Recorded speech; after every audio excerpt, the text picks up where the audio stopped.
सभी को सुप्रभात। बीए पार्ट फर्स्ट हिंदी साहित्य मैं शिषपाल मेर।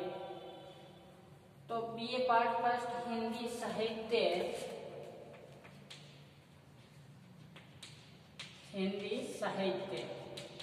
के अंतर्गत हम पढ़ रहे थे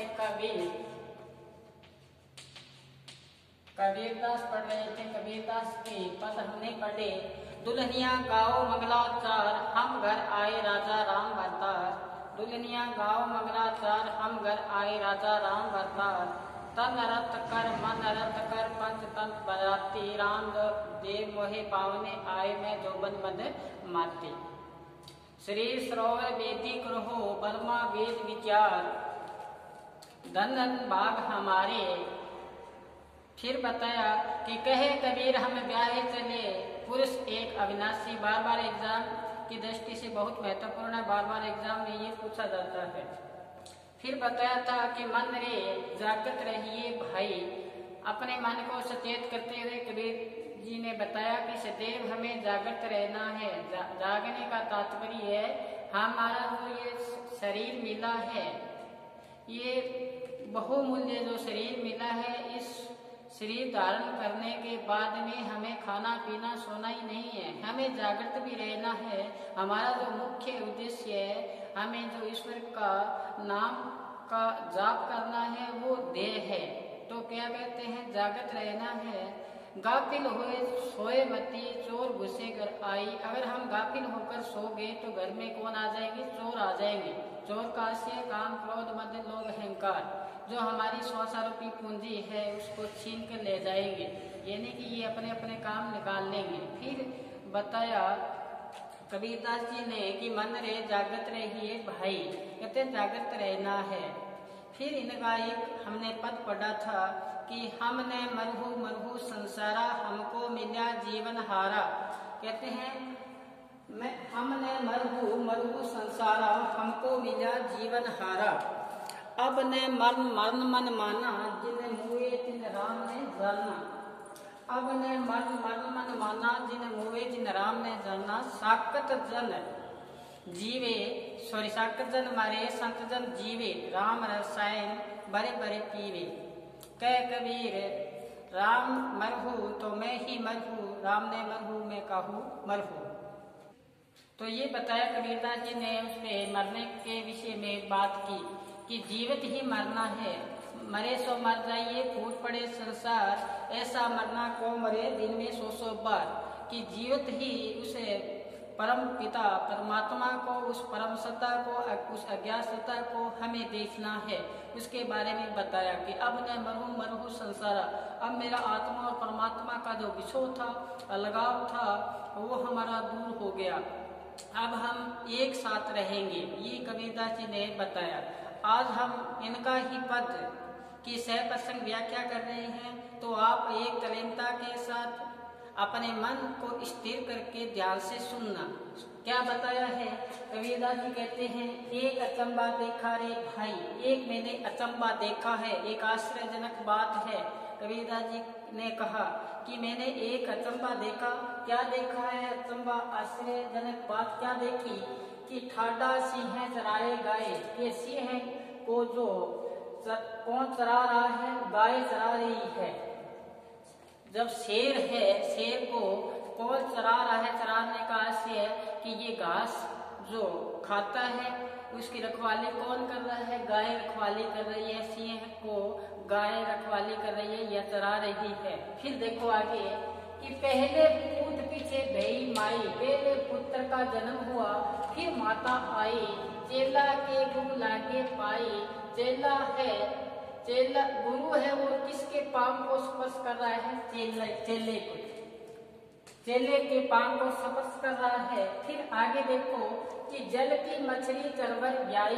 जल की जो मछली थी उसने अपने बच्चों को जन्म कहाँ दिया है, पेड़ पे, तरवर ब्याई यानी पेड़ पे जाके जन्म दिया। फिर बताया है कुत्ते को ले गई बिलाई, कि बिल्ली है वो किसको पकड़ के ले गई है, कुत्ते को ले गई है। देखो आगे बेल ही डारी बोली गई आई, घोड़े चढ़े भैंस रावण जाई। कबीरदास जी कहते हैं कि बेल पे लदा हुआ सामान को पटक कर मैं घर पे आ चुका हूँ। फिर आगे बताया है कि ताई करी शाखा ऊपर करी मूल, एक पेड़ है उसकी शाखाएं तो इस धरातल में है और उसकी जड़ है वो कहाँ पे ऊपर है। बहुत बांतन जड़ लागे फूल, उस पर भी बांती बांती के क्या लगे हुए हैं, फूल लगे हुए हैं। फिर आगे देखो कबीरदास जी ने क्या कहा है, कहे कबीर या पद को पूछे। कबीरदास जी कहते हैं इस पद को जो समझता है, उस पद को अच्छी तरह से गहनता से जो समझता है, कहते हैं उनको तीन लोक सूझे, उसको त्रिभुवन, तीन लोक उसको अंदर ही दिखाई देता है। तो ये जो पद है, इस पद का जो भाव है वो अलग है, इसका जो अर्थ है वो अलग है। ये उल्टवासी के माध्यम से, उल्टवासी के माध्यम से कवि ने यहाँ पे बताने का प्रयास किया है। पहले बताया एक अचंबा देखा है, अचंबे में क्या देखा कि गायों को सिंह शेर को कौन चरा रहे हैं, गाय चरा रही है। पहले तो पुत्र का जन्म होता है, फिर माता आती है। फिर बताया कि गुरु है वो किसका पैरों को स्पर्श कर रहा है, चेले के पैरों को स्पर्श कर रहा है। कहते हैं जल की मछली ने कहाँ पे बच्चे का जन्म दिया, पेड़ के ऊपर। तो मछली रहती कि कहाँ है, पानी में। यहाँ बात उल्टी है ना कि जल की मछली तरवर ब्याई, पकड़ बिलाई मुर्गी खाई। तो जो बिलाई है उसको कौन लेके गया, कुत्ता किसको बिल्ली है वो कुत्ते को लेके चली गई। वैसे बताया कि बेल पर लदा हुआ सामान घर पे आया, इसलिए मैंने बेल को बाहर ही पटक दिया। घर में क्या ले आया, सामान ले आया, भैंस रावण जाई। तरी करी शाखा ऊपर करी मूल, पेड़ है उसकी शाखाएं तो कहाँ है, धरातल की ओर, और जड़ कहाँ है, आसमान की ओर। फिर भी कहते हैं उसमें फूल लगते हैं। और कहे कबीर या पद को बूझे तब को त्रिभुवन सूझे, जो इस पद को समझता है उसको तीन लोक के क्या होते हैं, दर्शन होते हैं। बहुत महत्वपूर्ण पद है, उल्टवासी के माध्यम से यहाँ पे बताने का प्रयास किए। तो हम इसको समझे क्या बताना चाहते हैं कबीरदास जी कि यहाँ कबीरदास जी कहते हैं एक आश्चर्यजनक अचंबा देखा है मैंने। कौन सा अचंबा देखा कि सिंह चराए, ठाटा सिंह चराई गाय। पहले इसका देखो अर्थ क्या बताया, ठाटा सिंह चराई गाय, कि गाय किसको चरा रही है, सिंह को। तो इसमें ध्यान से सुनो आप कि ठाटा सिंह का मतलब शेर और चराई गाय, गाय का मतलब गाय। गाय किसको चरा रही है, शेर को। तो कवि बताने चाहते हैं कि ठाटा सिंह चराई गाय, यानी कि जो आत्मा रूपी सिंह है, आत्मा रूपी सिंह है वो किसका संचालन कर रहा है, इंद्रियों का। आत्मा रूपी जो सिंह है, शेर है, वो किसका संचालन कर रहा है, गायों का संचालन कर रहा है, या इंद्रियों का क्या कर रहा है, संचालन कर रहा है। किसका कर रहा है, इंद्रियों का संचालन कर रहा है आत्मा रूपी सिंह। अब दूसरा पद में बताया पहले पूत पीछे भई माया, पीछे भई माई, पहले पूत। तो कवि कहते हैं, यहाँ कबीरदास जी कहते हैं कि पहले जीव उत्पन्न हुआ, पहले यहाँ जीव आया है, तो उसको प्रभावित करने वाली माया का प्रवेश हुआ। उसको प्रभावित करने वाली किसका प्रवेश हुआ, माया का। तो माया रूपी क्या आई, माता आई।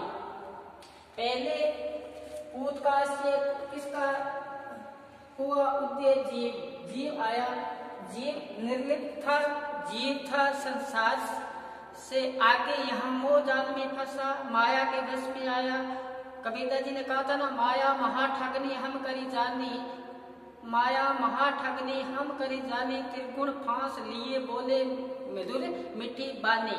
ये माया के वश में आता है जीव, यहाँ आके उसी में क्या हो जाता है, लीन। तो कवि यहाँ कबीरदास जी ने बताया है कि पहले कौन आए, पहला आया है जीव, और उसको प्रभावित करने वाली फिर किसका उदय होता है, माया रूपी माता का। फिर बताया है चेला के गुरु लागे पाई, चेला के गुरु लागे पाई।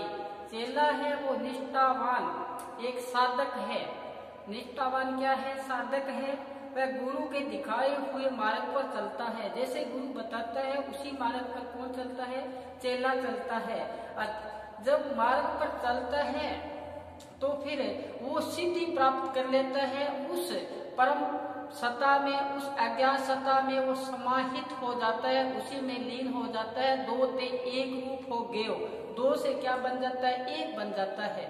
यही कबीरदास जी ने यहाँ बताने का प्रयास किया कि जब चेला था, वो निष्ठावान जीव था, उसने गुरु का कहना माना तो वो कहाँ पे पहुंचा? उस सिंहासन पर विराजमान हुआ जहाँ पर जो परम सत्ता विराजमान है, जहाँ ईश्वर है वहीं मिला। तो जो गुरु था वो किसको नमन करता है? अपने शिष्य को, कि आप मेरे कहे हुए मार्ग पर चले और आप आज क्या हुए? अच्छी मंजिलें प्राप्त की है।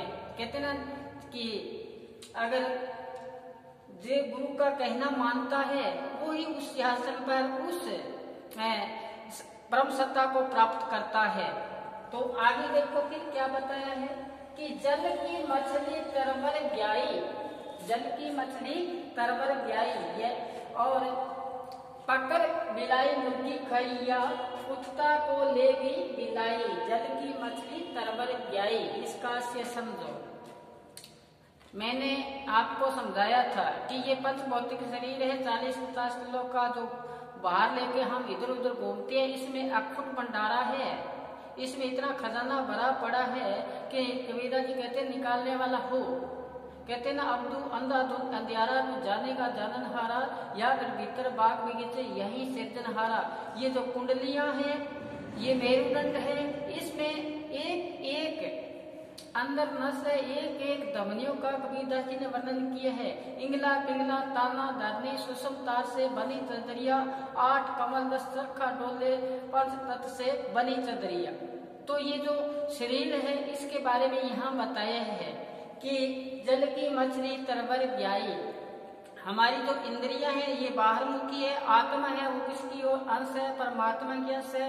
वो किसकी ओर जाना चाहती है? परमात्मा की ओर जाना चाहती है। और इंद्रिय है ये किसकी आशिक है? ये विषय विकारों की आशिक है। ये इसमें ही क्या होना चाहती है? लीन होना चाहती है। तो वो ही बात यहाँ बताई है कि जल की मछली तरवर ब्याई, कि जो वासना से पीड़ित करने वाली जो कुंडलियां हैं वो मेरुदंड पर चढ़कर क्या किया? एक आनंद की अनुभूति लेनी शुरू की। एक आनंद की क्या लेनी शुरू की? अनुभूति लेनी शुरू की। ये शरीर है, इसके कितने दरवाजे हैं? 9 दरवाजे हैं। 10वां क्या है? गुप्त है। कहते हैं 9 दरवाजे 9 दर फीके, 10 में से पीछे। 9 दरवाजे हैं, 2 नाक के कान की। इस प्रकार से आप देखोगे कितने दरवाजे। इसमें क्या करो? इससे ध्यान बाहर करो तो फिर क्या पाओगे? ब्रह्मानंद की प्राप्ति पाओगे। जैसे कबीरदास जी ने कहा था, आंख नाक मुख बंद कराओ, अनंत जी का सबद सुनाओ, दोनों ताल एक ताल मिलाओ, फिर देखे गुलजारा हो। कबीरदास जी ने कहा है आंख बंद कर ले, नाक बंद कर ले, मुख बंद कर ले, अगर मालिक का राज न खुले तो मुझे आप पकड़। यूं ही बात यहाँ बताई है कि जल की मछली तरवर ब्याई। जो कुंडलियां थी हमारी, वासना को पीड़ित करने वाली जो कुंडलियां थी, अब वो मेरुदंड वृक्ष के ऊपर चढ़ चुकी है और एक नए आनंद की क्या कर रही है? अनुभूति कर रही है। वही बात यहाँ बताइए। पकड़ बिलाई, फिर आया ना कुत्ता को लेगी बिलाई, कुत्ता को लेगी बिलाई। तो साधक जो भगत होता है वो माया को क्या कर देता है? नष्ट कर देता है। साधक भगत है जो माया को क्या कर देता है? नष्ट कर देता है। फिर बताया है बेल ही डारी गोने घर आई, घोड़े चढ़ी भैंस चरावन जाई। तो आत्मा रूपी शरीर की जो उपेक्षा, शरीर की क्या कर दिया? उपेक्षा कर दिया और परमात्मा में क्या होगी? लीन हो गई। शरीर है ये नश्वर है। जब तक हमारे शरीर से प्रेम है तब तक हम ईश्वर से पा ही नहीं सकते। कहते ना कि जो शरीर से प्यार करता है वो कभी अपने तक की जो अपना जो देह है वो बाधक है। कहते हैं देह प्यारी जीव की निस्देह सेवा माई। हम सदैव सेवा में लगे रहते हैं, सुबह से लेकर शाम तक इसको खिलाते पिलाते हैं, इससे काम नहीं लेते। वही कबीरदास जी ने यहाँ बताया। फिर क्या बताया? तरी करी शाखा ऊपर करी मूल, बहुत बांधुल जर लागे फूल। फिर कवि ने बताया कि जड़ कर मूल ऊपर कर शाखा शरीर रूपी जो वृक्ष है उसकी चेतना है, वही क्या लगते हैं, फल लगते हैं। मेरुदंड है, ये शरीर की आकृति में देख लो आप कि तरी कर शाखा ऊपर कर मूल, शरीर रूपी शाखा में फल लगते हैं। इसी में क्या बताए, बहुत भांति जड़ लागे फूल, इसमें भांति भांति के फल फूल लगते हैं। कहने का से इसमें अखंड भंडारा है, सब कुछ घर में बाहर नाही, बाहर ढूंढे बरम बुलाई, इस शरीर से प्राप्त करना है, वो भी कबीरदास जी ने बताया है। फिर बताया है कि इस पद को जो समझ लेता है, ये बातें जो जान लेता है, उसको परम ज्ञान की क्या हो जाती है, प्राप्ति हो जाती है, सब कुछ पा लेता है। तो ये उल्टवासी प्रतीक के माध्यम से कबीरदास जी ने बताने का प्रयास किया कि आत्मा रूपी जो सिंह है उसका संचालन कौन कर रहा है, इंद्रियों का वो संचालन कर रहा है। इंद्रियां हैं ये बाहर मुखी है, इंद्रियां हैं ये अपने क्या है कि ये रस के लोभी है, आंखें हैं सुंदर सुंदर दृश्य देखना चाहती है, कान है मधुर बातें सुनना चाहती है, ये अपना अपना काम निकालती है। तो इसका संचालन कौन कर रहा है, जो आत्मा रूपी सिंह है वो इंद्रियों का संचालन कर रहा है। पहले पूत यानी पहले जीव का जन्म हुआ, फिर माया रूपी कौन आई, माता आई। तो ये बताने का यहाँ कबीरदास जी ने प्रयास किया कि पहले पूत पीछे दही माता, फिर माई चेले के गुरु लागे पाई, चेले के गुरु लागे पाई, जल की मछली तरवर ब्याई, कुत्ता को ले गई पकड़ बिलाई। तो कबीरदास जी ने यहाँ एक प्रतीक के माध्यम से ये बताने का प्रयास किए हैं कि इनका मुख्य बात यही है। दूसरा जो अर्थ निकलता है प्रतीक के माध्यम से, यही इनका मुख्य ध्येय है, उल्टवासी के माध्यम से कबीरदास जी ने बताया है। तो इस पद में कबीरदास जी ने जो उल्टवासी की जो अर्थ वाली शैली अपनाई है वो प्रतीक के रूप में मुख्य है। इसलिए कबीरदास जी ने यहाँ पे मन को सचेत करते हुए एक शिष्य को किस प्रकार से आया न, गुरु की चेला की गुरु लागे पाई, चेला है उसको गुरु पांव स्पर्श कर रहा है। फिर जोर से सुनो, चेला किसका हुआ, गुरु का जो चेला है, गुरु ने शिक्षा दी चेले को, चेला ने उस बात पे क्या किया, उस बात पे ध्यान दिया और वो फिर अपनी मंजिल को क्या किया, प्राप्त किया। कहते ना वस्तु कहीं ढूंढे कहीं किस्मत आवे हाथ, वस्तु कहीं पड़ी होती है ढूंढता कहीं फिरता है, हाथ नहीं आती। कह कभी तब पाया बेटी लीना साथ, हमें गुरु मिल जाता है, वो वस्तु को बता देता है, हमें वो चीज प्राप्त हो जाती है। फिर क्या बताया, बेटी लीना साथ का दिन वस्तु लखा है, पर कोटि जन्म का पंथ था पल में पहुंचा जाए। गुरु जो बात बता देते हैं तो हम पता नहीं कब से ईश्वर से बिछड़े हुए हमारा जो मिलान किससे हो जाता है, ईश्वर से हमारा मिलान हो जाता है। वही बात यहाँ बताई, चेला के गुरु लागे चेला के गुरु लागे पाई। चेला का फिर गुरु है वो क्या करता है, पैर को स्पर्श करता है। पहले जीव आता है और जीव को घेरने वाली माया का साथ साथ में क्या हो जाता है, प्रवेश हो जाता है। जैसे मैंने कहा था, माया महाठगनी हम करी जानी, माया बड़े बड़े को ठग लेती है। इसलिए कबीरदास जी ने कहा है, माया महाठगनी हम करी जानी, त्रिगुण फांस लिए बोले मधुर मीठी बानी। ये सभी को अपने वश में कर लेते हैं, चाहे कितना ही इससे निर्लिप्त रहने का प्रयास करें, अपनी ओर आकर्षित करने का ये प्रयास करती है। तो इसी प्रकार इसमें बताया। फिर बताया जल की मछली तरवर ब्याई, ये शरीर है ये अलग अलग इंद्रियों में विभाजित है, इसमें मेरुदंड है। इस मेरुदंड से ऊपर की ओर पहुंचोगे तो हमें उस परम तत्व की हमें प्राप्ति होगी। उस परम तत्व की प्राप्ति होगी तब इंद्रियां वहां जाकर क्या होगी, प्रफुल्लित होगी, हमें वो आनंद की अनुभूति होगी जो इस अपने कैन सुनने से परे है। वो आनंद है जो ईश्वर का जो नाम में जो आनंद है वो कैन सुनने से परे है। भीखा बात अगम की कह सुनने की नाए, वो न तो कहने में आती है न सुनने में आती है, वो ऐसा आनंद है उसकी प्राप्ति हो जाती है। तो कहते हैं ना, जल की मछली तरवर ब्याई, जल की जो मछली थी उसने कहाँ पे जाके बच्चे को जन्म दिया, पेट पे। यानी कि जो शरीर का जो मेरुदंड है ऐसे ऊंचा पे पहुंचकर इंद्रियां एक आनंद की अनुभूति करती है, नया ही आनंद की क्या करती है, अनुभूति करती है, वही कबीरदास जी ने यहाँ बताया। फिर लास्ट में क्या कहा है कबीरदास जी ने, कहे कबीर यह पद को सोचे, जो इस पद को समझता है वो परम ज्ञान की प्राप्ति कर लेता है, उसे 3 लोग क्या देता है, दिखाई देता है, यानी सब कुछ उसको ज्ञान की प्राप्ति हो जाती है। उस ज्ञान की प्राप्ति हो जाने के बाद में ताको 3 ही सूझे, उनको सब चीज दिखाई देता है। तो कबीरदास जी ने ये उल्टवासी के माध्यम से हमें बताने का प्रयास किया कि एक ऐसा अचंबा देखा भाई कि सिंह गाय, ठाडा सिंह चराए गाय, कि गाय किसको चरा रही है, शेर को चरा रही है। पहले बेटे का जन्म हुआ, फिर माता आई, पहले पूछ पीछे दही माई, चेले के गुरु लागे पाई। फिर बताया जल की मछली तरवर ब्याई, पकड़ बिलाई मुर्गी खाई, तई कर शाखा ऊपर कर मूल, बहुत बांतन लागे फूल। कह कबीर यह पद को सूझे, 3 लोग बुझे। तो ये पता कबीरदास जी का। अब इनका आगामी जो पद शेष बचा है उसका हम आगामी वीडियो में इस पे सप्रसंग व्याख्या करेंगे। तब तक आप घर पर रहें, सुरक्षित रहें और पढ़ते रहें। धन्यवाद।